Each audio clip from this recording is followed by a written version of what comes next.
Okay, in that last video we discovered how you can get like depression or anxiety through your extroverted or introverted functions and how to recognize it. In this one it's like, okay, well, I know I have it. How do I use my functions? So we'll use mine for the example. Remember, use your own function stack because everyone's is different. This is just to show you the process of how to go through your stack.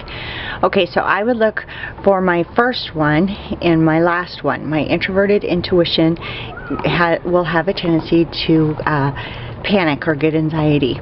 It's balanced by my extroverted sensing that says, just be in the moment. Don't worry so much about what's going to happen. Just be in the moment, and it just helps you to kind of breathe and take it as it comes. The next one would be my introverted thinking, with my extroverted feeling. My introverted feeling would be freaking out about something it hasn't experienced before because it only learns prior lessons that they use now that might work. But if it's a difficult situation, they're going to expect the worst because that's all that's ever happened. The extroverted feeling helps out by saying, no, you know what? Don't go in deciding anything. Just connect with those people around you, and then form your impressions about it. Be open to, connecting currently in the moment and alleviate that predisposed, it's not going to work attitude, and it alleviates the anxiety. And then with the the depression would be from, we'll go backwards now, from the extroverted sensing would mean my physical environment can affect me in a negative way if I'm not paying attention to it.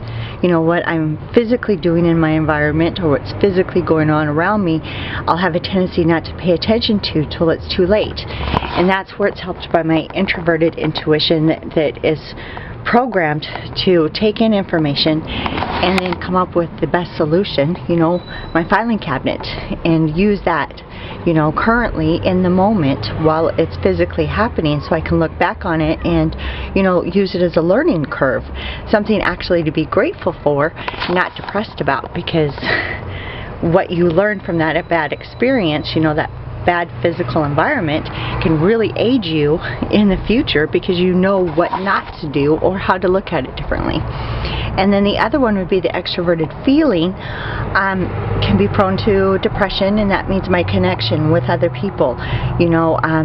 If I'm connected to the wrong type of people, or my constant willingness to connect with people and it's not going to work out, will have a tendency to have me go too far or try too much, and then the aftermath could be depression because the constant, rejection or fears or, negative situations.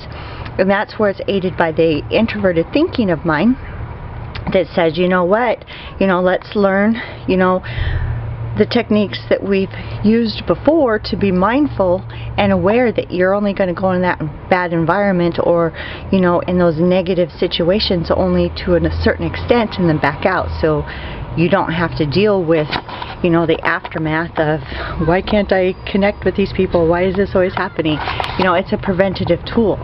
So use your own function stack once you have it, and recognize the two middle ones help each other out, balance each other, and the first and the last one are each other's balancers. So just practice it at home through all of the situations that you've had throughout your life, and really hone in on those skills so you can use it in the real world when it's happening, and it gives you a lot more control over what might get you, sad or regretful or whatever about the past, and will help you, with some prevention on what to panic about and what not to, and just kind of